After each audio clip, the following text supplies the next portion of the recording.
Welcome to Crime, Corruption, and Cocktails, the true crime podcast where we look at cases of corruption and negligence and examine their historical and cultural implications. Today, I'm drinking a peach Bellini. What do you have, Del?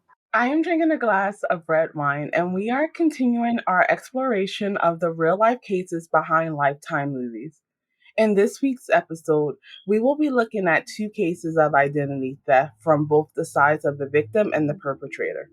The stories of Michelle Brown and Clark Rockefeller show the inadequacies in our system and the difficulty with pursuing and punishing those who have their identity stolen and those who seek to craft a new life using someone else's good name and reputation.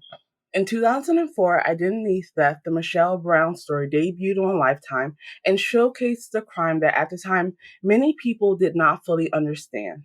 Michelle Brown was a regular American citizen living in Los Angeles, California. She had worked from the time she was 17 to build a great credit history and create a life that included all of the American dream. This, of course, included purchasing her first home at the age of 28 after establishing her career in international banking. This excitement shortly turned to terror with one phone call from a Bank of America representative on January 12, 1999. During this call, Michelle learned about an upcoming payment of a new truck. While that may not sound odd, this was the first time Michelle was learning about this truck. While she quickly put fraud alerts on her credit report, canceled her cards, and started monitoring her driver's license, her nightmare was far from over. It began in January 1998 with the theft of Michelle's rental application for her previous landlord's property management company. The thief obtained a lease, set up residential utility and residential telephone services in Michelle's name. In addition to the $32,000 truck, she also obtained cellular services. She went on to get a store credit card and even $5,000 worth of liposuction, all in Michelle's name. The identity theft then tricked the Fullerton, California Department of Motor Vehicles to give them a duplicate of Michelle's driver's license. The DMV issued the duplicate, even though at the time the thief weighed 40 pounds more than Michelle and was 2 inches shorter and completely different in a physical appearance. While things are already horrifying, it somehow got worse. In May of 1999, the fraudster was arrested by the Drug Enforcement Administration, or DEA, and presented the false ID to the agents and federal judge. She then became a fugitive until she was turned in by one of her associates 6 months later. This does not end the nightmare for the real Michelle Brown, who was detained for over an hour after returning home from a trip to Mexico. She stated, quote, "I was blatantly treated with strong suspicion. I was, as is typical for an identity fraud victim, guilty until proven innocent," end quote. She continued, quote, "It was tormenting to know someone was in essence living the good life at my expense, and I was left in the dust with the taxing chore of proving my innocence," end quote. So, who was the woman behind this crime? Her name was Heidi LaRae. At this time of the crimes against Michelle Brown, she was 33 years old. Not much is known about Heidi, but she did have ties to a major drug trafficking ring, ties that later helped her reduce her prison time. In September of 1999, Heidi was convicted of perjury, grand larceny, and possession of stolen property. She was sentenced to 2 years each year to serve concurrently. She was also convicted of drug trafficking and sentenced to 73 months in a federal prison.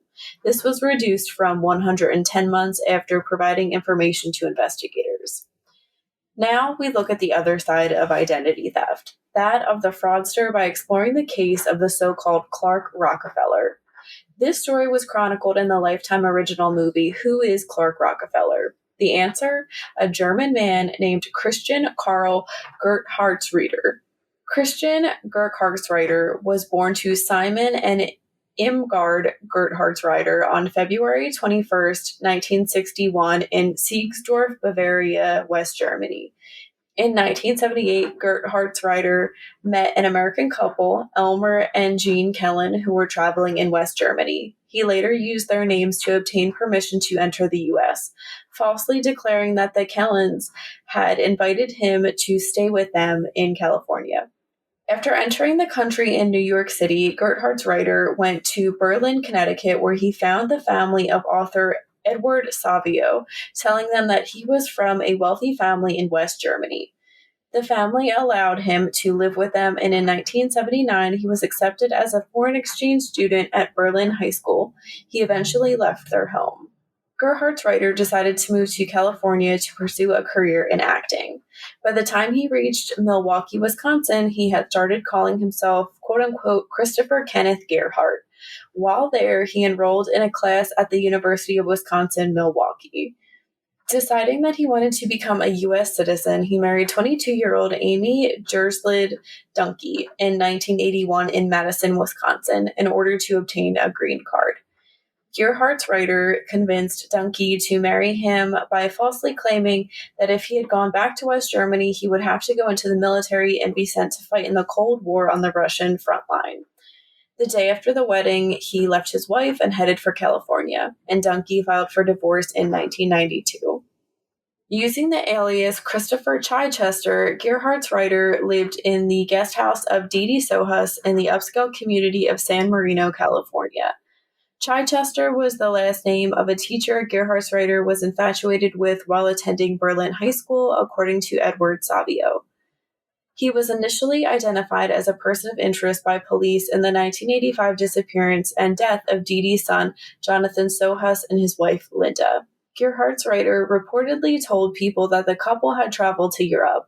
Their family received a postcard purportedly sent from France, though its authenticity has been questioned. In 1988, Gerhardsreiter was pulled over in Greenwich, Connecticut while driving a pickup truck that belonged to Jonathan Sohus, but he left the area before police could interview him. At that point, police had no proof that Jonathan and Linda Sohus were dead, nor that they had left California voluntarily. In May 1994, bones believed to belong to Jonathan Sohus were found buried in the backyard of the couple's former property. Sohus's family members said that the bones matched his general description. Since Sohus had been adopted, there was no way to compare his DNA against that of biological family members and arrive at a conclusive identity. Forensic evidence showed that the victim had been struck in the head 2 times with a rounded, blunt object and then stabbed 6 times. His body had been cut into 3 parts. The bones were not conclusively determined to belong to Sohus until 2010. After settling in Greenwich, Gerhardsreiter assumed the identity of Christopher C. Crowe and claimed to be a television producer from Los Angeles who worked on the 1980s revival of Alfred Hitchcock Presents. His alias matched the name of one of the producers for the series. Christian was hired by the brokerage firm S.N. Phelps and Company to work with the firm's computers, but was fired when it was discovered that the Social Security number he had given them belonged to serial killer David Berkowitz. He was also fired from his employment by Nico Securities Limited as a sales manager of corporate bonds. Gerhardsreiter briefly worked for Kidder, Peabody & Co., but quit his job and abandoned the Christopher Crowe persona when he discovered that police were looking for him in connection with Sohus's disappearance. In 1995, using the names James Frederick Mills Clark Rockefeller, Gerhardsreiter married Sandra Boss, a high-earning McKinsey senior executive. They were married in a Quaker ceremony that had no legal status. Boss later testified that Christian was charming and that she believed the stories he told her at the beginning of their relationship. Later, however, he became emotionally abusive and there was, quote unquote, lots of anger and yelling in their household. Although Boss earned all the household income, she testified that Gerhardsreiter held complete control of the family's finances and other aspects of her day-to-day life. The couple had a daughter born in 2001. Gerhardsreiter went to great lengths to conceal his true identity from his wife. He repeatedly told Boss to file her tax return as a single person. Later in their marriage, when Mackenzie required that a certified public accountant do her taxes, Gerhartsreiter found an accountant for her. After their divorce, Boss learned that he had told their accountant he was her brother so that the accountant would continue filing single tax returns for her. Gerhartsreiter lived with his wife and daughter in Cornish, New Hampshire, where he used his supposed family ties to the Rockefeller family to bolster his reputation, telling friends and neighbors that he was a wealthy Yale graduate who owned a business in Canada. Using the Clark Rockefeller persona, he had gained membership to Boston's Algonquin Club, where he spent a great deal of time. He resigned as one of the club's directors in April 2008. In 2006, Boss hired a private investigator and discovered that Gerhartsreiter was not who he claimed to be, although she did not learn his real name at that time. After divorcing him, Boss legally changed the name of their daughter and accused him of lying about his relation to the Rockefeller family. Members of the family came forward to deny any relation to Gerhartsreiter.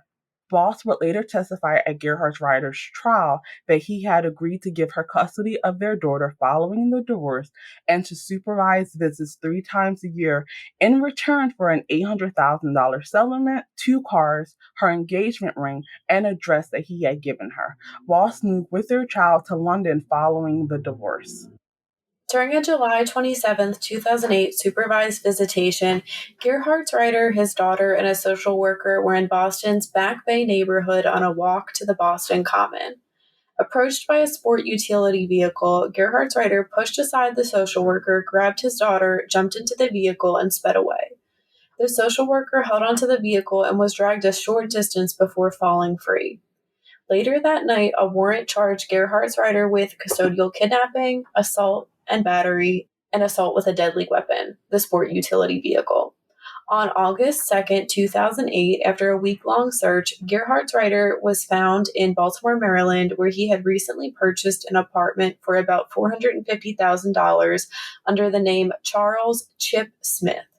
With the help of the owner of a local marina where Gerhartsreiter had apparently kept a catamaran, FBI agents were able to lure him out of the apartment with a telephone call telling him the boat was taking on water. He was arrested as he left the apartment on the kidnapping and assault charges. The child was found unharmed inside the apartment. On August 15th, 2008, the FBI, the Massachusetts State Police, the Boston Police Department, and the Suffolk County District Attorney announced that Clark Rockefeller had been positively identified as Christian Karl Gerhartsreiter. On March 15th, 2011, Los Angeles County prosecutors charged Gerhartsreiter with the murder of Jonathan Sohus. The murder trial was held in March and April 2013 and ended with Gerhartsreiter being convicted of first-degree murder on April 10th, 2013. On August 15th, 2013, Gerhartsreiter was given the maximum sentence of 27 years to life with credit for 1 year served after finishing his sentence in Massachusetts. He maintained his innocence during the sentencing hearing and said, quote, "I want to assert my innocence and that I firmly believe that the victim's wife killed the victim. But be that as it may, once again, I did not commit the crime of which I stand accused." End quote. His sentence was reduced on appeal in 2015 to 26 years to life. With good time credits, he will be eligible for parole in December 2029 when he will be 68 years old. A parole hearing is currently scheduled for November 2028. Jenny, what are your thoughts on the cases of Michelle Brown and Clark Rockefeller? I feel so bad for Michelle. Identity theft in her situation is something I'm really scared of, and I know we're going to talk about that a little more. You do hear about these extreme cases of identity theft from time to time, and some people even get arrested for crimes they don't commit, which is really, really scary to the average person. And I hope she's doing well because it sucks. Like she said that I had to prove that I was innocent when she knows she did nothing wrong. You have to, I think, be really desperate or just really remorseless to do what was done to her with that level of identity theft. And as for Christian or Clark or whatever we want to call him, what a crazy, crazy story. It has so many twists and turns. So I'm not surprised that was also made into a movie. But it really blows my mind that people can get away with something like that for so long and just keep evolving. I mean, how many identities did we say he had? Like five, at least five? I do think it was maybe a little easier back in the 70s and 80s to change your identity than it is now, but it's just so hard to believe that he just got away with so much for so long. And I do think that he likely killed Jonathan and Linda, and maybe they caught onto his lie, and that's, that was the motive. He does seem like a dangerous person, and I don't know, what do you think he's going to get paroled? I would be so surprised if they actually gave him parole. But we know that like the current system tends to parole people more often than not. But I think his history of shifting identities and the fact that he kidnapped his own child would hopefully mean that he wouldn't be released early. And I mean, when it comes to Michelle, I feel the same way as you do. I think that it's such a sad case and a case where it's so rare that it's hard to wrap your mind around what she was going through. And there's not much, updates in terms of what she's doing now. She definitely did change her name, and it's completely understandable why we don't have too much information about what's going on in her life now. What I did find strange when I was researching it is it's the same for Heidi as well, where there wasn't too much information about what's going on with her. A lot of the information came from Michelle's testimony in front of Congress, but not too much in the way of like, where is Heidi? I can't even confidently say whether she's still in jail or whether she's out. Did she go back to crime? I think that definitely when it comes to her, I would hope that she was in prison for a lot longer. The fact that she only got 2 years, technically, when you look at the total damage that she did to Michelle Brown's life, is insane to me. I know that she got more time for drug trafficking, but just imagine she wasn't doing that. That means for completely ruining Michelle's life, she would have only been in prison for 2 years. Yeah, I also, so when we post on social media, we always have like a picture of people involved in the case, and I could not find anything for the real Michelle Brown or Heidi, I don't think. I only could find the Lifetime movie pictures. So that's what everyone's going to be getting. Sorry about that. Definitely understandable. Yeah, and I think it's so strange because I think a lot of people have a easier time kind of understanding and really like sympathizing with certain cases when they're able to put a face to the crime. And in this situation, well, for Michelle Brown, we're not. We are able to put a face to Clark Rockefeller, as he wanted to be called for a duration of his life, Gerhartsreiter. But that he looks like someone that just it's up to no good. Have you looked at pictures of him yet? I have, yeah. He does look like a villain from a movie. A central premise in both of these cases is identity theft. While this has always been a crime, it has grown in prominence and severity with the advent of the internet.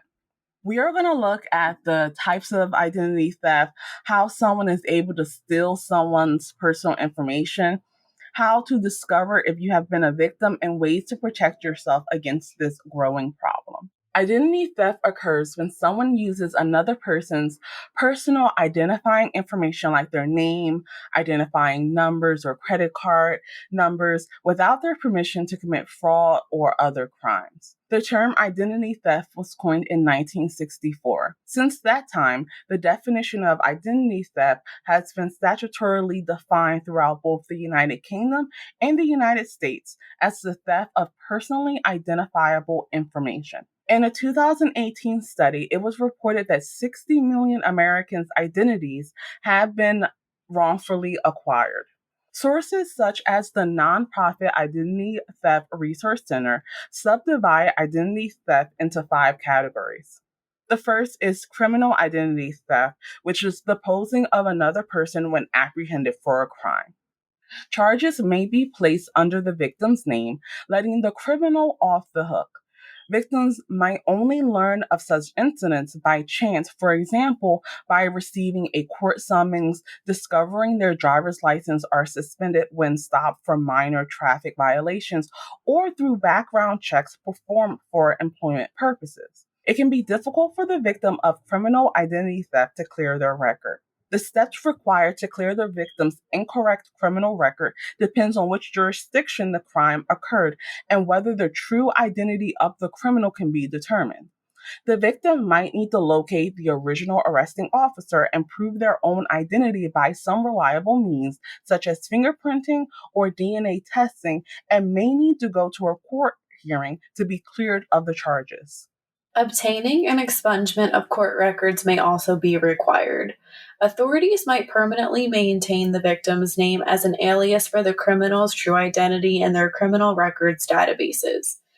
One problem that victims of criminal identity theft may encounter is that various data aggregators might still have incorrect criminal records in their databases even after court and police records are corrected. Thus, a future background check may return the incorrect criminal records. This is just one example of the kinds of impact that may continue to affect the victims of identity theft for some months or even years after the crime, aside from the psychological trauma that being quote unquote cloned typically engenders. This is what happened to Michelle Brown and caused her detainment by customs authorities. The most common type of identity theft is related to finance. Financial identity theft includes obtaining credit, loans, goods, and services while claiming to be someone else. A subcategory of tax-related identity theft, it's the most common method to use a person's authentic name, address, and social security number to file a tax return with false information and have the resulting refund direct deposited into a bank account controlled by the thief. The thief in this case can also try to get a job, and then their employer will report the income of the real taxpayer. This then results in the taxpayer getting in trouble with the IRS. The 14039 form to the IRS is a form that will help one fight against a theft like tax theft. This form will put the IRS on alert, and someone who believes they have been a victim of tax-related theft will be given an identity protection personal identification number, an IP PIN, which is a 6-digit code used in replacing a social security number for filing tax returns. Next, we'll look at identity cloning, which is using another's information to assume his or her identity in daily life. In this situation, the identity thief impersonates someone else to conceal their own true identity. Examples are illegal immigrants hiding their illegal status, people hiding from creditors or other individuals, and those who simply want to become quote-unquote anonymous for personal reasons. Another example is posers, a label given to people who use someone else's photos and information on social networking sites. Posers mostly create believable stories involving friends of the real person they are imitating. Unlike identity theft used to obtain credit, which usually comes to light when the debt's amount, concealment may continue indefinitely without being detected, particularly if the identity thief can obtain false credentials to pass various authentication tests in everyday life. The next subcategory is medical identity theft. Medical identity theft occurs when someone seeks medical care under the identity of another person, and this includes seeking drugs as well. Insurance theft is also very common. If a thief has your insurance information or your insurance card, they can seek medical attention posing as you. In addition to the risks of financial harm common to all forms of identity theft, the thief's medical history can be added to the victim's medical records. Inaccurate information in the victim's records is difficult to correct and may affect future insurability and cause doctors to rely on misinformation when delivering appropriate care to the victim. The final subcategory is child identity theft. Child identity theft occurs when a minor's identity is used by another person for the imposter's personal gain. The imposter can be a family member, a friend, or even a stranger who targets children. The social security numbers of children are valued because they do not have any information associated with them. Thieves can establish lines of credits, obtain driver's license, or even buy a house using a child's identity. This fraud can go undetected for years as most children do not discover the problem until years later. Child identity theft is fairly common, and studies have shown that the problem is growing. The largest study of child identity theft, as reported by Richard Power of the Carnegie Mellon Sci Lab with data supplied by All Clear ID, found that of 40,000 children studied, 10.2% were victims of identity theft. So before we go into the different ways that thieves can obtain personal information, Jenny, do you have any thoughts on just the myriad of different types of identity theft? It's interesting to learn more about them because I think most often people think of like the financial identity theft or maybe like medical identity theft. I do think that child identity theft is an issue, like we said, a growing issue, because I feel like I have been hearing about that more recently. And even when I look into other cases, I hear about that.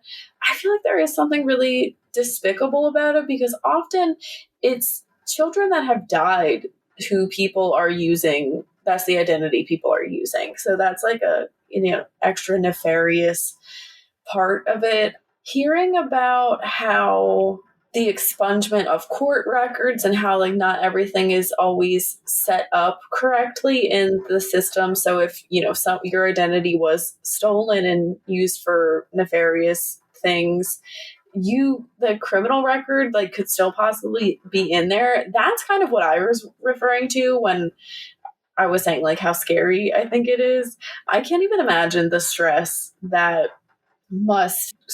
causes for people having to kind of put their lives back together depending on how severe the identity theft was. It's really scary. Anything else you'd like to add? Yeah, no, I just agree with you. And I think identity theft is one of those crimes where you never know when you're going to be re-victimized by it. You think that everything is fine. It's been years since it happened. And then you're applying for a new job and they use a data broker that doesn't have correct records. And this comes up. And a lot of times in those cases, it's not like you have an opportunity to explain why this is coming up, saying that you have been a victim. It's just something where you are denied a job, you're denied other things that require a clear background. And I agree that I think a lot of times people do focus on the financial crimes, mostly because when you look at kind of like the headlines for it, it's related like, oh, all this money was stolen. But sometimes the most nefarious things happen in like the child identity or medical identity realm when people's lives, although monetarily it's not as much, they're being affected in really strong ways. Like just imagine that you find out you can't get medical insurance because someone else, stole your identity. That's definitely would be really impactful, really insane, and really just harmful for you in general and harmful to your health. But there are numerous ways that a thief obtains personal information. These include, but are definitely not limited to, retrieving personal information from redundant IT equipment and storage media, including PC servers, PDAs, mobile devices, USB memory sticks, and hard drives that have been disposed of carelessly at public dump sites, given away, or sold on without having been properly sanitized. Using public records about individual citizens published in official registers such as electoral rolls, stealing bank or credit cards, identification cards, passport, authentication tokens, typically by pickpocketing, housebreaking, or mail theft, skimming information from bank or credit cards using compromised or handheld card readers, or creating clone cards, Shoulder surfing involves an individual who discreetly watches or hears others providing valuable personal information. This is particularly done in crowded places because it is relatively easy to observe someone as they fill out forms, entering PINs on ATMs, or even type passwords on smartphones. Stealing personal information from computers using breaches in browser security or malware, such as a Trojan horse, keystroke, logging programs, or other forms of spyware. Hacking computer networks, systems, and databases to obtain personal data, often in large quantities. Exploiting breaches that result in the publication or more limited disclosure of personal information, such as names, addresses, social security number, or credit card numbers. Advertising bogus job offers to accumulate resumes and applications, typically disclosing applicants' names, home and email addresses, telephone numbers, and sometimes their banking details.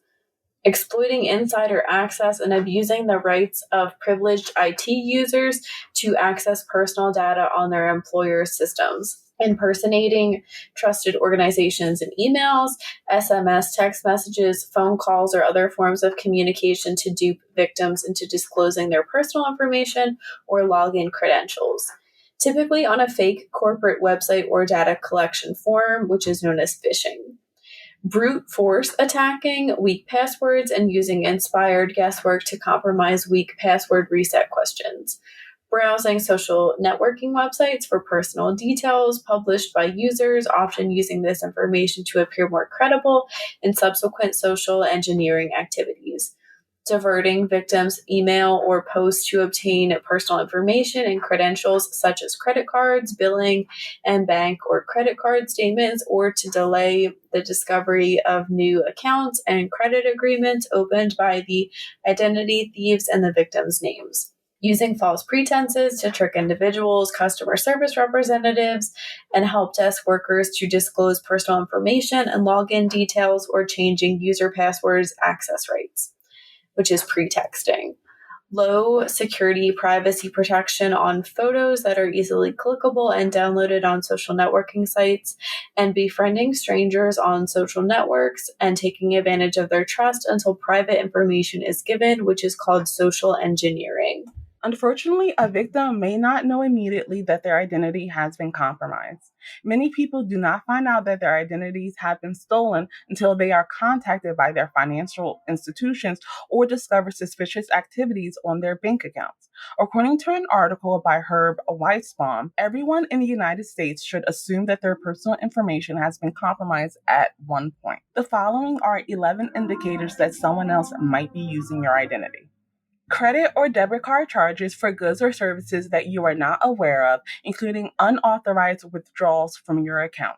Receiving calls from credit or debit card fraud control departments warning of possible suspicious activity on your credit card account. Receiving credit cards that you did not apply for.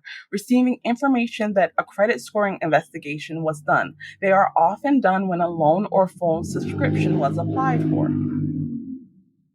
Checks bouncing for lack of enough money in your account to cover the amount. This might have been the result of unauthorized withdrawals from your account. Identity theft criminals may commit crimes with your personal information. You may not realize this until you see the police on your door arresting you for crimes that you did not commit. Sudden changes to your credit score may indicate that someone else is using your credit cards. Bills for services like gas, water, electricity not arriving in time. This can be an indication that your mail was stolen or redirected. Not being approved for loans because your credit report indicates that you are not credit worthy.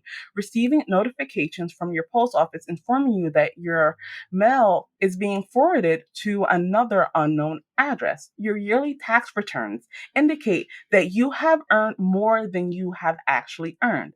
This might indicate that someone is using your national identification number, your SSN for American citizens, to report earnings to the tax authorities.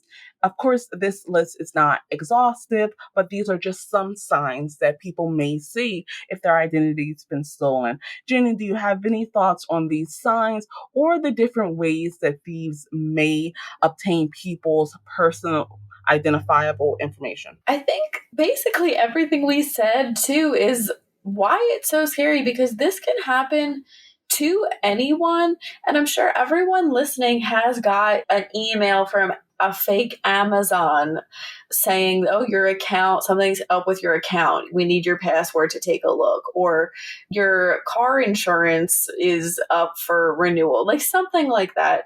Everyone has gotten that kind of email, and everybody is vulnerable to this crime more than any that we've talked about on here.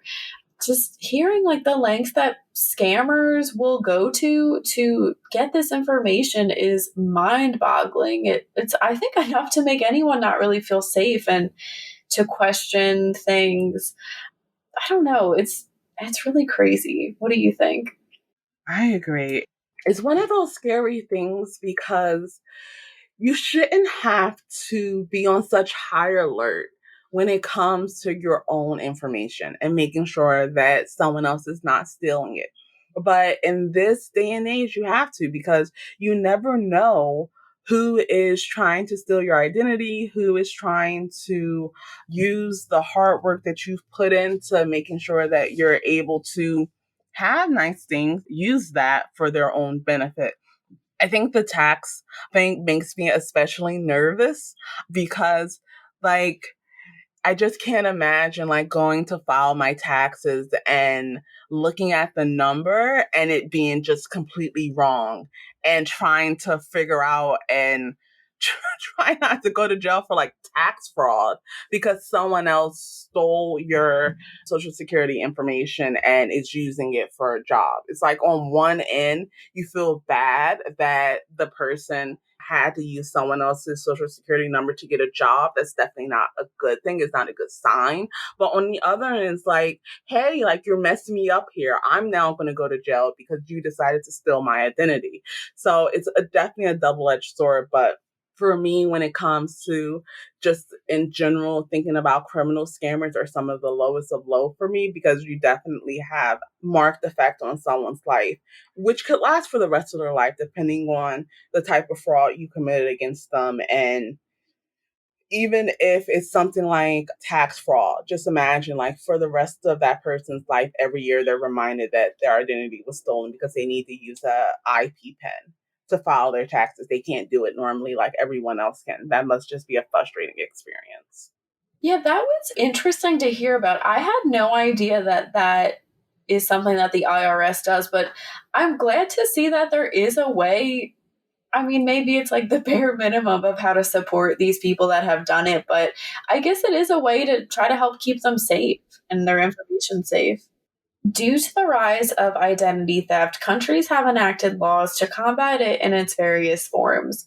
Companies have also enacted policies to adhere to regulations and protect customers' information. In the US, there is the Identity Theft Deterrence Act. It's a statute, or the statute now makes the possession of any quote unquote means of identification to quote knowingly transfer, possess, or use without lawful authority and quote a federal crime alongside unlawful possession of identification documents. However, for federal jurisdiction to prosecute, the crime must include a quote unquote identification document that either A is purportedly issued by the US, B is used or intended to defraud the US, C is sent through the mail, or D is used in a manner that affects interstate or foreign commerce. Most states have their own identity theft statutes that criminalize it further within that state's borders. In Canada, under Section 402.2 of the Criminal Code, everyone commits an offense who knowingly obtains or possesses another person's identity information in circumstances giving rise to a reasonable inference that the information is intended to be used to commit an indictable offense that includes fraud, deceit, or falsehood as an element of the offense, is guilty of an indictable offense and liable to imprisonment for a term of not more than 5 years, or is guilty of an offense punishable on summary conviction. In Canada, the Privacy Act, which is federal legislation, covers only federal government agencies and crown corporations. Each province and territory has its own privacy law and privacy commissioners to limit the storage and use of personal data. In the United Kingdom, personal data is protected by the Data Protection Act of 1998. The Act covers all personal data which an organization may hold, including names, birthday and anniversary dates, addresses, and telephone numbers.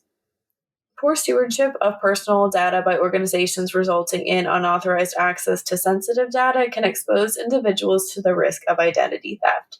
The Privacy Rights Clearinghouse has documented over 900 individual data breaches by U.S. companies and government agencies since January 2005, which together have involved over 200 million total records containing sensitive personal information, many containing social security numbers. Business operations require the exchange of customer information, but companies that take customer data security seriously can build trust between themselves and their customers. To protect consumer data, organizations can take the following steps: collect only data vital to do business with customers, limit who can access customer data, boost cybersecurity and control access through password management tools, implement a strong data management strategy, and store data in a centralized location. Set minimum security standards with which the organization complies. Jenny, do you think there are additional steps that governments and companies should be taking when it comes to protecting people's personal information? There probably is, but I guess I don't fully understand that side of everything to know to make a good recommendation. I'm sure people are familiar with some companies will hire quote unquote hackers to try to hack into their system to then try to build up the system to protect people's information, which I think is kind of a cool thing. And hopefully it does help and keeps people's information safe. I think it's kind of interesting how everything is state by state or territory by territory in the US and Canada. I guess I can't really say if that's the best thing or not, because maybe people in would target people in certain states because there's weaker legislation in place. Who knows? It's good that there is stuff in place to begin with, because like we said, this is a common thing, and people, hackers and scammers evolve with all this data. I guess I think it would be good for governments just to stay up to date with how people are being targeted and how identity thieves are, what their trends are, I guess you could say, what people are commonly doing, how they're changing, and just going off of that and seeing what needs to be put in place and just staying up to date with things. What are your thoughts? I agree. I think the biggest way that the government can help with reducing identity theft is just staying on top of what the identity thieves are using to defraud, because unfortunately in a lot of cases the law is always behind the criminals in terms of, the law is always catching up to the different ways that criminals are victimizing individuals. And I think that if there was a quicker process to just recognize, okay, how is the internet being used? How is different avenues such as mail being used? I think that the government can address it a lot quicker. When it comes to corporations, I think the biggest thing is if you don't need the information, don't collect the information. I understand that corporations might think that they have the best cybersecurity and they can protect it, but the fact that there have been over 900 individual breaches in the last almost 20 years is absolutely ridiculous and definitely an indication that something is going wrong. If you look at a total of 2 million records, that means 2/3 of the US population has been affected by companies mishandling their personal information and allowing that to be accessed by identity thieves, which is definitely not something that we want to see. We can't get around sharing information with corporations, but Like you said before, in terms of building trust, companies definitely need to show that when it comes to just like their business information they want to protect, they should be protecting customers' personal information. According to NerdWallet, there are 11 ways to start protecting yourself against identity theft. While this is not bulletproof, these tips can be a great way to start thinking about how to protect your most sensitive information. The first is freeze your credit. Freezing your credit with all three major credit bureaus, Equifax, Experian, and TransUnion, restricts access to your records so new credit files cannot be opened. It's free to freeze your credit and unfreeze when you want to open an account, and it provides the best protection against an identity thief using your data to open a new account. The next is safeguarding your social security number. Your social security number is the master key to your personal data. Guard it as best you can. When you are asked for your number, ask why is it needed and how it would be protected. Don't carry your card with you.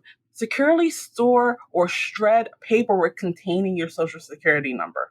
The next is to be alert to phishing and spoofing. Scammers can make phone calls appear to come from government entities or businesses, and emails that appear to be legitimate may be attempts to steal your information. Initiate a callback or return email yourself working from a known entity, such as the official website, rather than responding to a call or email. And be wary of attachments, many contain malware. The next is using strong passwords and add an authentication step. Use a password manager to create and store complex, unique passwords for your accounts. Make sure not to reuse passwords. Adding an authenticator app can reduce your risk. Don't rely on security questions to keep your account safe. Your mother's maiden name or your pet's name aren't hard to find. Think carefully about what you post on social media so you don't give away key data or clues as to how you answer security questions.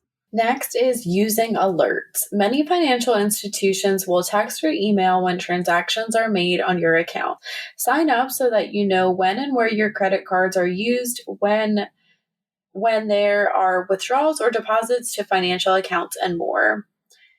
You can also watch your mailbox. Stolen mail is one of the easiest paths to a stolen identity. Have your mail held if you're out of town, and consider a U.S. Postal Service approved lockable mailbox. You can also sign up for informed delivery through the USPS, which gives you a preview of your mail so you can tell if anything is missing. Then, of course, is shredding documents. Any credit card, bank, or investment statements that someone could fish out of your garbage shouldn't be there in the first place. Shred junk mail too, especially pre approved offers of credit. And use a digital wallet. If you're paying online or in a store, use a digital wallet, an app containing secure digital versions of credit and debit cards. You can use it to shop online or at a compatible checkout terminal. Transactions are tokenized and encrypted, which makes them safer. In addition, contactless transactions have fewer health risks. The next is protect your mobile devices. Mobile devices can be a real risk. According to Javelin's report, only 48% of us routinely lock our mobile devices. Use passwords on your electronic devices. Use a banking app rather than a mobile browser for banking. Number 10 is check your credit report regularly. The three major credit reporting bureaus are giving consumers access to free credit reports weekly through the end of 2023, accessible by using annualcreditreport.com. Check to be sure that accounts are being reported properly and watch for signs of fraud like accounts you don't recognize. The final one is monitoring your financial and medical statements. Make sure that you read your financial statements. Make sure that you recognize every transaction. Know due dates and call to investigate if you do not receive an expected bill. Review the explanation of benefit statements to make sure that you recognize the services provided to guard against healthcare fraud. Janine, do you have any thoughts on the different tips provided by NerdWallet on how people can start to protect themselves against identity theft? I would definitely say, well, first off, I'll say that there's some things on here I already do, so that's good to see. But there is some stuff I learned. I didn't know that using a digital wallet is generally safer. I also didn't know that you could get a lockable mailbox. I think that's kind of fun. I'm going to Google them to see what they look like. But I think using the alerts like on your credit card or from your bank is really important. I do that. And it also, if you're trying to budget, it also helps you kind of like keep track of your budget, getting the alerts to know how much you're spending. Or, if you're out and you have like 5 alerts, you're like, ooh, maybe next time I go out, I shouldn't spend that much. But I would also say, I think the authentication step is really, really important, especially for social media. I know on Facebook, how many people do we know who's like they've had an account that got hacked? But I think that is less likely to happen with the authentication. And it's, I think, easier if your account does get hacked. I think having that extra step in there might help you regain your account easier. Don't quote me on that, but there is like something in regards to having to use your email. Look into that for yourself. But it definitely, the authentication is a big help on social media for sure. What do you think, Del? Did you learn anything? Definitely. I think the biggest thing is the freezing and unfreezing of your credit. It might seem like a pain, every time you want to do something, unfreezing it. Same thing with like the authentication is like, oh my gosh, I have to type in another code. But, just know that the extra couple of seconds that we'll be spending doing this is helping to protect us against clearing our name, protecting our accounts if there's ever a time where they may be compromised. So I definitely now take the time to make sure that I am like adding those like two-factor authentication and, freezing credit. Some of these other things is definitely things that I already do, like the informed delivery through the USPS. I signed up for that a while ago. And it definitely is something that is really important. I think one thing that I did was the explanation of benefits. Typically, it's not something that I look at, but I definitely will start looking at it because you kind of think like, oh, whatever, like the insurance paid for it. But you want to make sure that the insurance is paying for the services that you were providing, that someone else hasn't gained access to it. Yeah, I don't think I've really thought about that, the explanation of benefits, but I think we can all probably do some more, some due diligence. We could all benefit from it. Exactly. And, like we've said pretty frequently on this, the extra time that you'll spend looking at those alerts, looking at those explanation of benefits are going to help you in the long run protect your identity. That wraps up this week's case. Thank you for listening. Let us know in the comments what you think about the cases of Michelle Brown and Clark Rockefeller. You can read more about this case and how to support us in the links below. We will be back next week with a brand new episode. As always, stay safe.